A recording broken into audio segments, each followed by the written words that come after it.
Vous n'avez réclamé la gloire ni les larmes, ni l'orgue, ni la prière aux agonisants. 11 ans déjà que cela passe vite, 11 ans, vous vous étiez servi simplement de vos armes.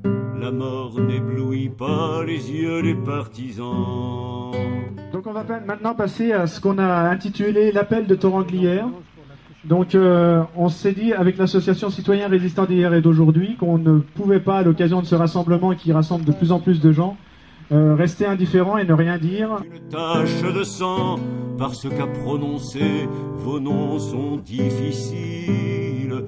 Y cherchait un effet de peur sur les passants.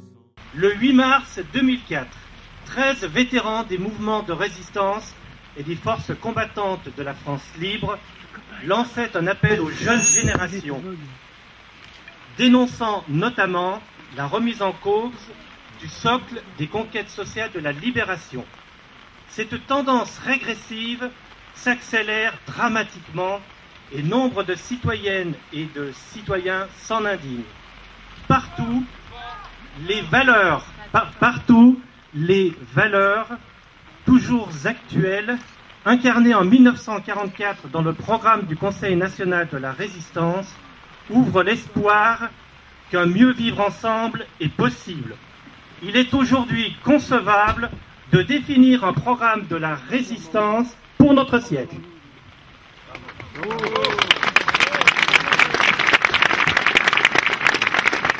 Au lieu de cela, le débat public qui s'annonce avec les élections de 2012 semble privilégier les manœuvres politiciennes au service d'intérêts particuliers sans traiter des causes politiques, des injustices sociales, des raisons des dérégulations internationales, des origines des déséquilibres écologiques croissants. Comme en 2004, nous souhaitons que tous les citoyens, tous les partis, tous les syndicats, toutes les associations participent à l'élaboration d'un projet de société du XXIe siècle en repartant du programme du Conseil national de la résistance Les Jours Heureux, adopté le 15 mars 1944. Ce programme politique constitue toujours un repère essentiel de l'identité républicaine française.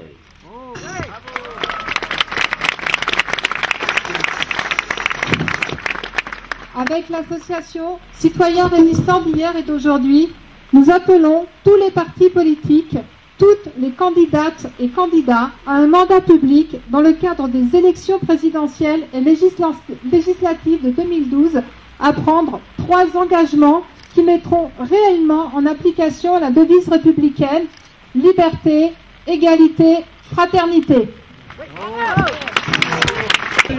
Premièrement, afin de garantir l'égalité, lancer immédiatement le travail législatif et réglementaire qui permettra de reconstituer les services publics et institutions créées à la libération pour aller vers une véritable démocratie économique et sociale.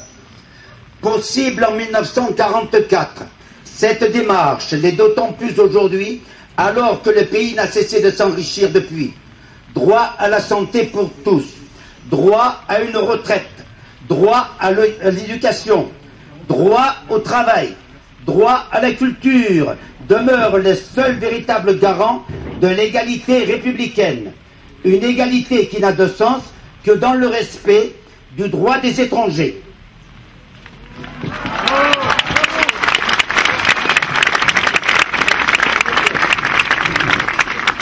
Deuxièmement, afin de garantir la liberté, approfondir la forme républicaine du gouvernement, afin de séparer clairement les pouvoirs et renforcer la démocratie parlementaire au détriment de notre régime présidentiel personnalisé. Développer de nouvelles pratiques de la démocratie dans laquelle l'action de la société civile sera enfin reconnue et restaurer les conditions du principe d'ailleurs défini à l'article 2 de la Constitution actuelle. Gouvernement du peuple, par le peuple et pour le peuple. garantir la qualité du débat démocratique et la fiabilité des contre-pouvoirs, en assurant à nouveau la séparation des médias et des puissances d'argent, comme en 1944. Ces trois axes de débat devront aboutir à une démarche souveraine de l'Assemblée constituante vers de nouvelles pratiques républicaines. Troisièmement, afin de garantir la fraternité, travailler les coopérations avec les peuples et les pays en refusant l'actuelle dictature internationale des marchés financiers qui menacent la paix et la démocratie. Favoriser résolument des solutions soutenables pour les équilibres écologiques dans les limites de développement compatibles avec la survie humaine.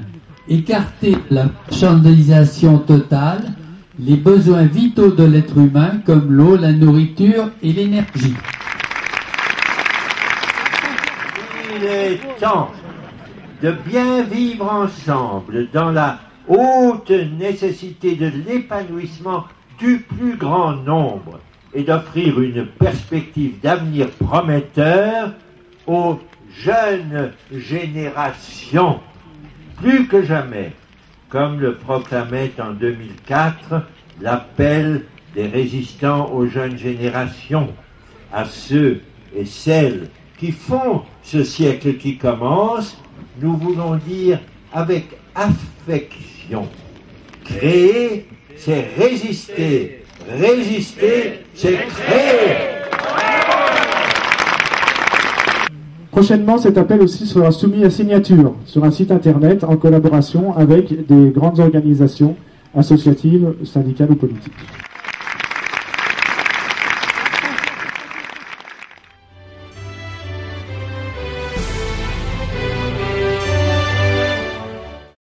Léon Landini, qui a toujours plein de choses à dire, donc je lui passe le micro pour une intervention brève.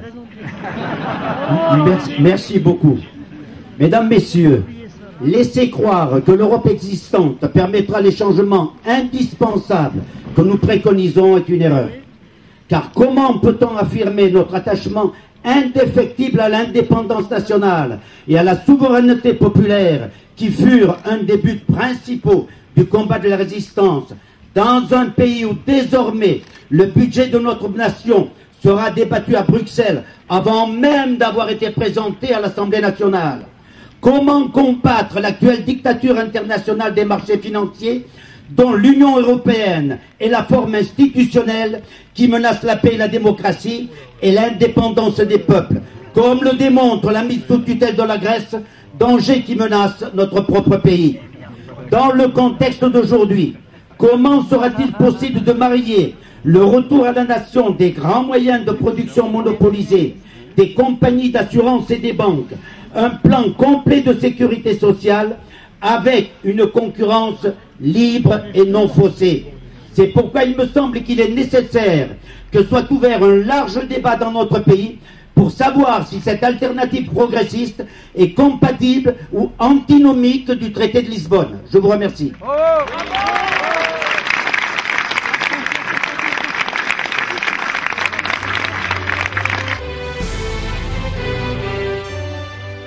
Je trouve que dans l'appel qui a été présenté, il y a une formule formidable.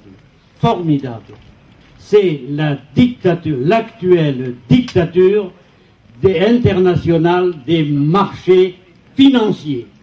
Je crois qu'il y a là véritablement la possibilité de projeter les décisions qui sont prises vers les véritables objectifs et frapper sur ce qui est au fond le maillon faible, parce que qui peut profiter de ces marchés financiers sinon hélas ceux que nous connaissons? Et je veux vous dire également une chose, c'est que j'ai été député à l'Assemblée européenne pendant 10 ans, dans une période où un certain Corrézien, devenu par la suite président de la République, avait fait l'appel de Cochin. Et l'appel de Cochin disait une chose, dite une seule fois peut-être: l'Europe, c'est l'Europe des multinationales. ce n'est pas moi qui le dis, j'ai fait la référence, mais je confirme mon accord. Et il est clair aujourd'hui, connaissant l'Europe, parce que j'ai toujours les relations en tant que député honoraire, que le Conseil national de la résistance ne peut absolument pas revivre en France si on ne se dégage pas de cette emprise qui finalement prolonge la dictature actuelle des grands marchés financiers dans le monde. Merci de votre attention.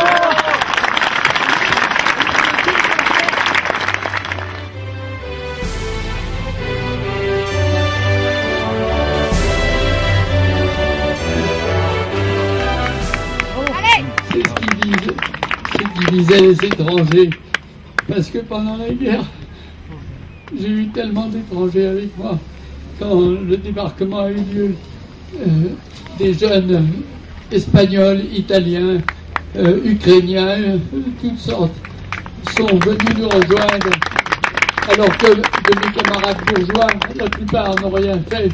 Et j'étais scandalisé d'imaginer qu'on puisse foutre dehors les étrangers n'importe comment, comme le gouvernement actuel le fait. Voilà. Alors c'est ça que je tenais à dire.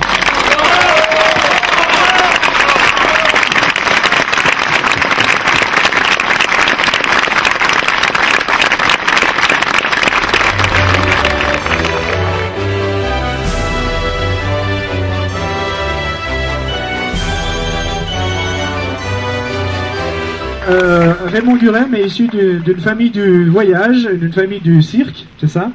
Il a été arrêté durant l'été 40, selon les directives du gouvernement Pétain. Et il a été arrêté, il a fait plusieurs camps avec toute sa famille, ses frères et sœurs, son père et sa mère, avant de s'échapper plusieurs fois. Ensuite, il a fini par faire une action et a été mis en lien avec la résistance dans un centre de rééducation en Bretagne. Et il a volé un camion de nourriture à destination de la résistance. C'est ce qui vous a valu l'arrestation, cette fois-ci, par la police allemande. Mesdames, messieurs et mademoiselles, je vous remercie beaucoup d'être si nombreux ici aujourd'hui sous la pluie. Ce que je vais vous dire maintenant, c'est ce qui se passe en ce moment, parce que ça revient exactement comme au temps de Vichy, parce que en ce moment on nous traque exactement comme en 40. On ne peut plus arrêter d'une part, on ne peut plus seulement gagner sa route, parce que nous, la route, c'est notre liberté, la route, c'est notre gagne-pain. Hein? On n'a plus le droit de faire ce qu'on veut. Si on veut faire quelque chose tout de suite, c'est des amendes. Hein? On arrive tout de suite sur une place, il faut partir. L'autre pays, c'est pareil. Alors, qu'est-ce qu'il faut faire? On va se mettre sur la lune, là-haut.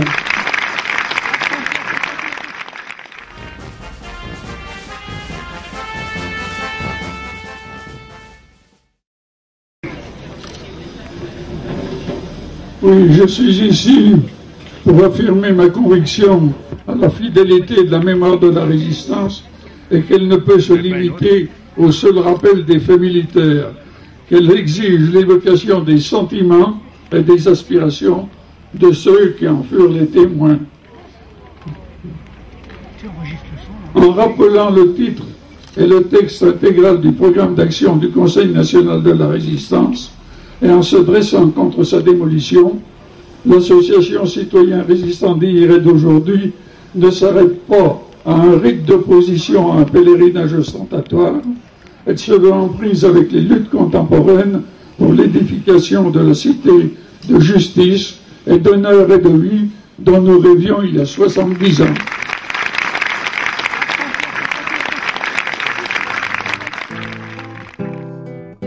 Nul ne semblait vous voir, Français de préférence. Les gens allaient sans yeux